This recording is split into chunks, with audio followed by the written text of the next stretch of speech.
Everybody, so today I'm going to show you how I made this half boubou gown using lace for my mom, and then for the down part is a wrapper, but you can make a skirt with it, but she paired her own with a wrapper, and the lace comes in 5 yards. So I had to remove 2.5 yards for the wrapper, and I made use of 2.5 yards for the boubou top or gown. Hi guys, my name is Fatima Yusuf, and on this platform I share sewing tutorials. If it's something you like to learn, let's get to it. So I bought 2 yards of lining, then I bought zip, and then we have 2.5 yards of our lace, right?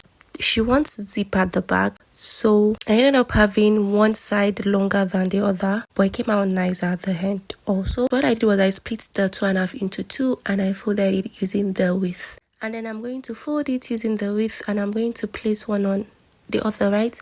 And I'm going to be adding what's it called, allowance.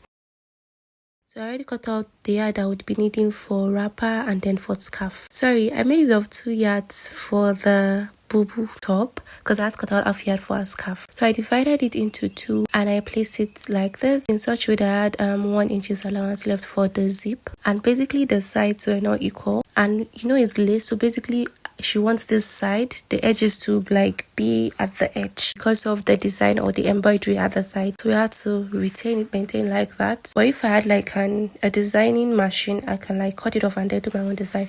But I didn't have that, so I just left it like that. So now this is my lining. I'm going to also fold it. I folded it using the length first, and I folded it again using the width. So I'll cut it out. So we are not fully lining it. So I'll just make use of what I get from the 2 yards of lining that I have. So I divided it. So I'll be having 2 pieces, right?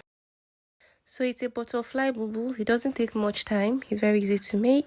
It's just that some people are confused about the lining part, but it's very easy. If you are fully lining itself, the way I lined down my triangle boubou, you can line it, then at the edge maybe you're adding something separate. Maybe you can cut out the mouth of the lace and then you stitch. But this one, I'm not fully lining the boubou. I'm just lining the boubou halfway, not more than halfway, shall you see when we are there. So now I'm going to just split it into 2, as you can see, and then 1 would be for 1 piece. So this is 1.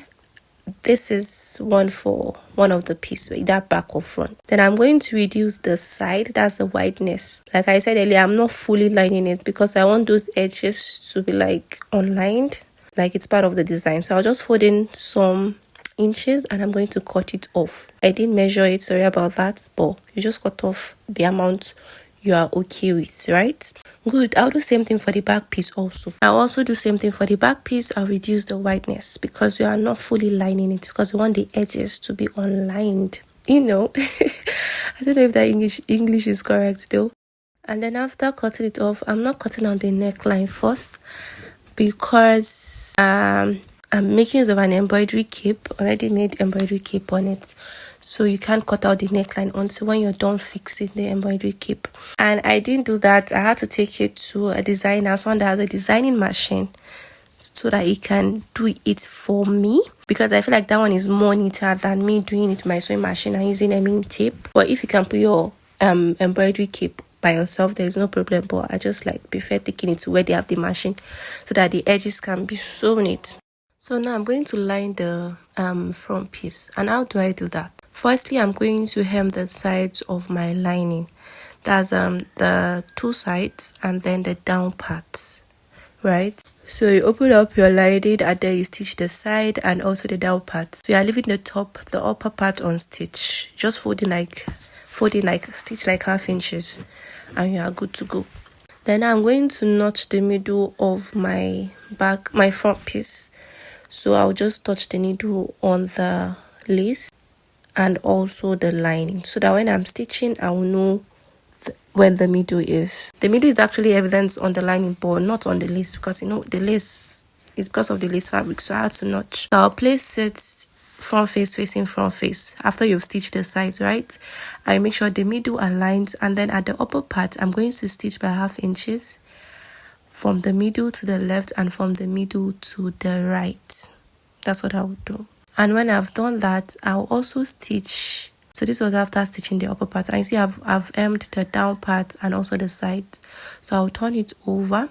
So basically when I turn it over, the lining will go to the back face, right?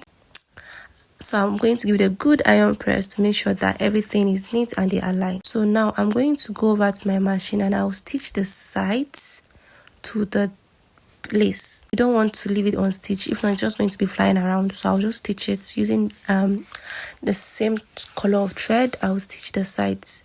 So I've done that, and then like I told you earlier, we are not cutting the neck area because I'm adding the embroidery cape. So I also did the same thing for my back piece. So this was after I went to the market. I came back and I bought the embroidery cape at the market and they fixed it for me. So you see how the back looks like. They use a designing machine to do it, so it comes out more neater than when you just stitch with your sewing machine. So this was it, and then now I'll use this to cut out my back neckline. I didn't cut out my neckline because the embroidery cape comes in different width, so you're not sure of which one you get. You might end up cutting your neckline and then maybe the cape you are making use of now is smaller or wider than the initial neckline. So I marked what I had and I'll be using that to cut out my neckline for the front piece. After cutting out my neckline, sorry, for the back piece, why do I keep saying front piece? For the back piece, so I'll go ahead and mark the neckline I got. So the wideness I got was 5 inches. So for the back neckline, I made it of 5 by 2. You know, it's the back, so it's not meant to be too deep. So I'll just do that, draw my round curve at the back, and I'll cut it off, and also on the lining. Right, so after doing that, I'm going to trace it out on the lining also. Then I'll go on and stitch my neck area to my lining, use my lining to turn it, and also stitch the sides of my lining the way we did for our front piece. You stitch the sides and also the down part of your lining. So this is just me carefully arranging, and then I cut out my round neckline on my lining, right? And I'll slit open the piece because it's back piece. We are adding zip, but in case you're not adding zip, it's very easy. You don't need to slit it into two. You know, the sewing will be very easy for you. I had to because my clients wanted zip at the back. So I'll slit it open and I'll go over to my machine and use lining to turn each piece the way you normally turn your fabric.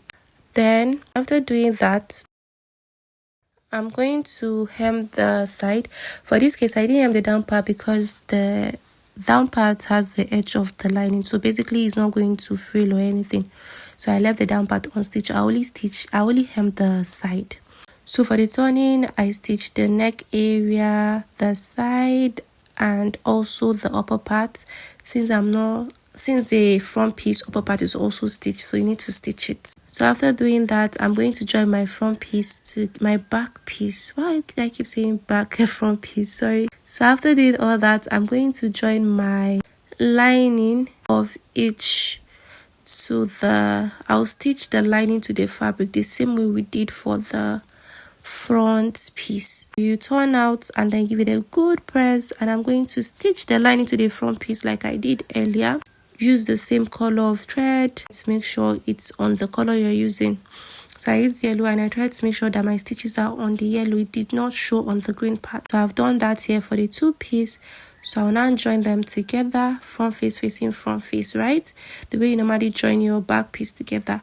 I'm going to mark my zipper allowance and I'm going to start stitching from the top using a loose stitch. And then when I get to where I want my zip to stop, I'll measure my zip and measure where I want it to stop. I'm going to start with a loose stitch. Why did I say loose stitch? Then when you get to where your zip will stop, you top stitch and then use your normal tight stitch that you use and then take it down, right? So that's how I normally do. After doing that, I'm going to give it a good iron press. Then I'm going to lose the one that has loose stitch. The iron press is to make it easy for you when you are stitching your zip, because you have already created line while ironing, so you easily know where to stitch your zip to. So I'm going to open it up and then I'm going to stitch my zip to my back piece using front face of my zip on front face of my piece. Sorry, you can make use of any method you normally use to impute your zip, and you can also impute your zip when you are done. Sometimes I do impute my zip when I'm done. I stitch my zip before stitching the bodies together. Anyone you like is okay. So I'm done stitching my zip to my back piece. So now just go ahead and join my front piece together. You know what you do? My two piece together, front face facing front face of your back piece and your front face of your front piece. So you stitch the shoulders together using 1/2 inches to the left and also to the right. And after we are done, like I told you earlier, piece will be like longer than the other, but it's all good. It was part of the design of the style. So that I'm done, then I'll impute my D measurements. I'm going to do is for the armhole, I'm going to measure what I want for the sleeve opening. And I also I hemmed the down parts. So initially I marked 9 inches for the armhole, but later on I had to make it 10. So please, when you're making boubou, your normal armhole, you add 1 or 2 for freeness so that it will not like fold when you wear them. I did it for both sides, right? And then from the middle, you divide your bust, divide by 4, you impute what you have to the left and impute it to the right. If you've been watching my videos, this will be easy for you. Just mark your armhole left and right, impute what you divide your bust, what you get, impute it to the left, and you put it to the right. So you mark that. So for this one, what I did was at the down part, I marked about 10 inches upward. That place I'm not going to be stitching that 10 inches downward. So that my bust that I imputed, bust divided by 4, right? I'm just going to join to that my 10 inches.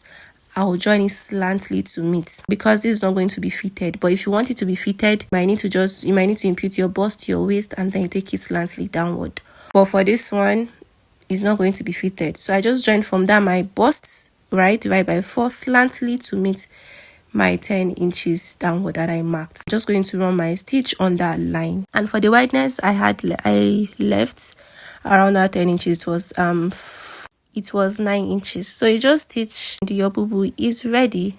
So just watch, that's where I stitched, like so. And I told you guys earlier, 2.5 yard, we made use of it as wrapper. I just hemmed the 2 sides of the wrapper. The up and down has the embroidery part, so there's no need to stitch the up and down. I created a rope using my lining and I stitched it to the 2 sides. And this is what we have. That's how you can easily make your half boubou down. That with Ankara or with lace or any material. This is how it looks like. And this is how the box looks like with the zip. And you see how it looks like on my client. She loves it and I thank God she loves it. Basically, the embroidery cape was like the main thing here. But what I did was I went to the market, I bought it and they helped me fix it there. You can actually fix it yourself using your sewing machine and hemming tape, but I didn't do that. Guys, this was it on my client. What do you guys think about it? So guys, if this video has been helpful, don't forget to turn on your notification bell, subscribe to my channel, give me a thumbs up, drop your comments, and please you can send in your request on Facebook. I'm going to see to it. So thank you all for watching. See you guys in another video. Bye.